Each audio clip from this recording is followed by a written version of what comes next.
우리가 읽은 시편 52편, 이 시편의 배경이 어떻게 되는가 하면은 이 사무엘상 21장과 22장, 자 거기에 나오는 내용을 그 바탕으로 하고 있습니다. 그때는 다윗이 이 사울 왕을 피해 도망하던 때입니다. 자기를 죽이려고 하고 있는 이 사울을 피해서 도망하던 다윗, 자 그가 놉이라고 하는 곳으로 도망을 합니다. 근데 거기서 그곳의 제사장 아히멜렉의 도움을 받게 돼요. 그래서 두 가지 면에서 크게 도움을 받게 되는데, 첫 번째로는 먹을 음식을 얻습니다. 그리고 두 번째로는 이제는 거기서 골리앗이 썼던 그의 칼, 과거 이제 골리앗이 다윗이 던진 이 물매에 거기서 이제 죽잖아요. 그때 이 골리앗의 손에 있었던 그 칼을 이 아히멜렉이 있었던 그곳 노베 그곳에서 보관을 하고 있었는데, 이제 그 무기를 이제 이 멜렉을 통해서 다윗이 얻게 되는 그런 일이 있게 됩니다. 자 그런데 그렇게 이 제사장 아히멜렉의 도움을 다윗이 이제 받게 되는 그때에 거기 노베에 누가 있었냐면은 바로 도액이라고 하는 에돔 사람이 있었다는 겁니다. 근데 이 도액이 이 그 다윗이 이제 그곳에 이제 당도했다는 것, 그리고 거기서 이 아히멜렉의 도움을 받았다고 하는 것, 이것을 사울에게 가서 이제 고하는 거예요. 이제 고발을 한 거죠. 그래서 이제 사울이 어떻게 했는가, 이 도액을 시켜서 이 다윗을 도와주었던 이 제사장 아히멜렉을 죽입니다. 그리고 이 아히멜렉뿐만 아니라 그의 온 가족들을 죽이고 그 노베에 있는 모든 사람들을 다 이제 멸하는 그런 아주 비극적인 참상이 이제 이 사무엘상 21장과 22장에 이제 기록되고 있어요. 그걸 지금 배경을 하고 있는 겁니다. 그래서 그때 일어난 이 일을 다윗이 이제 알게 되고 그 참담한 심정을 가지고 불렀던 노래, 자 이것이 바로 오늘 우리가 읽은 시편 52편이다. 그래서 오늘 그 표제어에 이렇게 되어 있습니다. 에돔인 도액이 사울에게 이르러 다윗이 아히멜렉의 집에 왔다고 그에게 말하던 때에라고 되어 있습니다. 그때 그 아주 참담한 심정을 가지고 자기 때문에 자기를 도와준 이 제사장의 일가가, 그리고 그 곳의 모든 사람들이 다 이제 멸절되는 그런 참상을 전해 듣고서 그 괴로운 심정을 불렀던 노래가 바로 오늘 본문이다라고 하는 거죠. 자 그렇다고 한다면 지금 이 노래를 부르고 있는 다윗은 지금 뭘 보고 있는 것이냐면은 악인의 강성함을 보고 있는 겁니다. 이 도액이라고 하는 이 에돔 사람, 그의 이 악행은 얼마나 이제 끔찍합니까? 한마디의 말로 모든 사람들을 다 비극에 이르게 하는 그런 일 한가운데 지금 도액이라는 사람이 있는 겁니다. 그래서 오늘 이 우리가 읽은 시편 안에 특별히 말에 대한 경고가 많잖아요.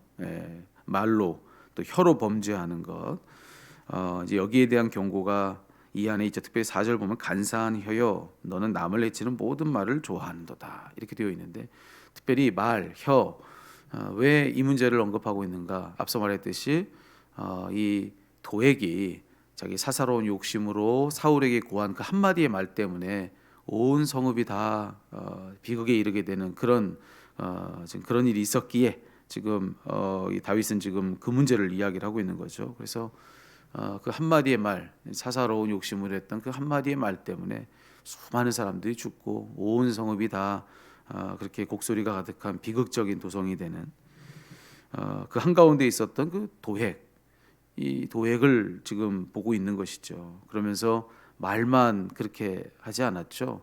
이 사울의 명을 받아서 실제로 그곳의 모든 사람들을 다 그렇게 죽이는데 그 한가운데서 앞장섰던 사람이 바로 도액 아니겠습니까?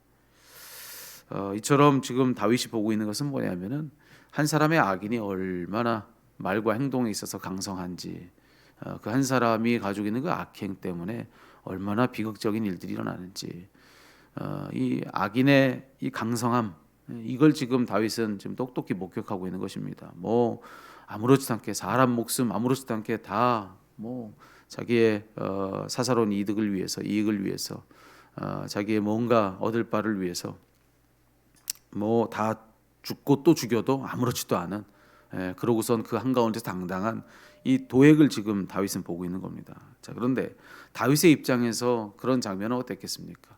자신은 무고함에도 불구하고 지금 한없이 무력할 뿐인 겁니다. 죄를 지은 것이 없어요. 잘못한 게 없습니다.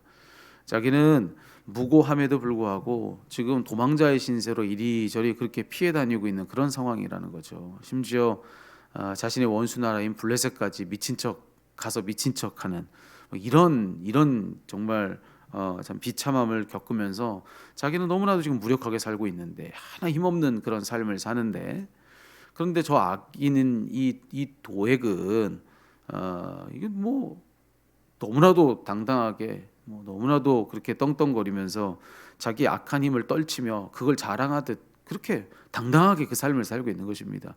이 비극적인 이 자기의 상황과 비교해 볼 때, 아니 벌 받아야 마땅하고 심판 받아야 마땅한 도액은 저렇게 힘을 떨치고, 여러분 다윗의 심정이 어땠을지 한번 생각해 보세요. 얼마나 그 마음이 어려웠겠습니까? 여러분 만약 그런 상황을 우리가 예상할 수 있다라고 한다면, 자 그런 상황이었다. 여러분 그런 상황 속에서 신앙 고백하기가 쉽겠습니까? 그런 상황 속에서 믿음을 지키는 것이 과연 쉬웠겠냐는 거예요.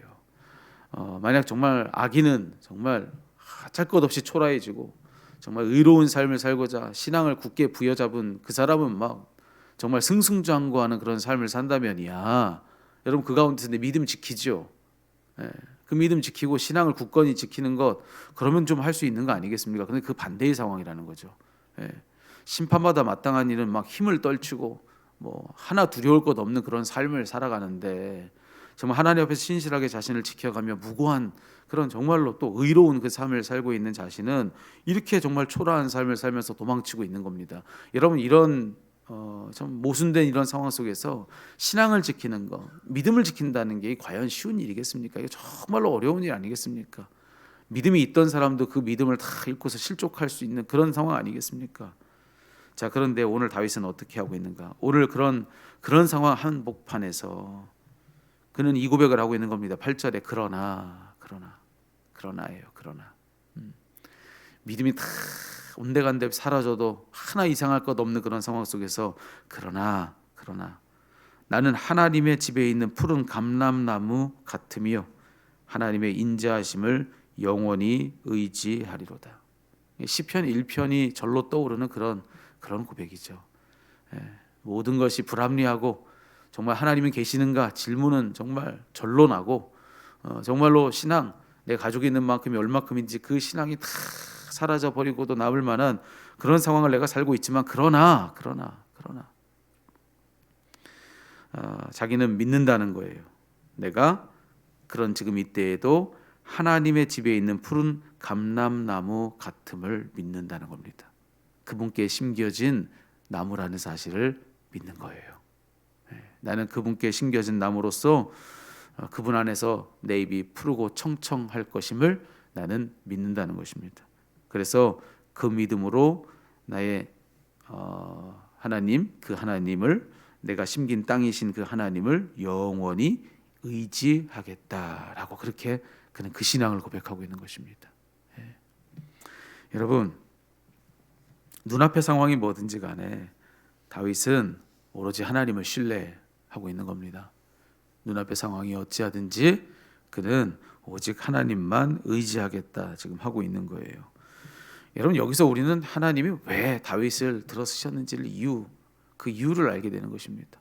여러분 이 말씀 지금 앞서 말했듯이 그 앞날은 불투명한 겁니다. 지금 뭐 목숨이 총각에 달려 있는 것이죠. 언제 내 목숨을 잃을지 모르는 그런 위태로운 상황을 살고 있는 다윗을 보고 있는 것입니다. 이때 다윗이 그의 눈으로 자신의 앞날에 자신의 든든하고 무너지지 않을 그 왕조, 그걸 볼 수 있었겠습니까?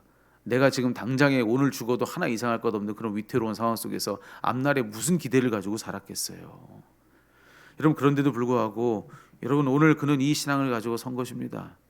그래서 여러분 그 이유를 우리가 아는 것이죠. 왜 훗날 그의 왕조가 든든히 섰는지, 왜 하나님은 그의 왕조를 든든히 세우시고 여러분 그의 가문을 하나님이 왜 사용하셨는지, 그를 통해서 왜 위대한 역사를 펼쳐가셨는가, 왜 다윗이어야 했는가.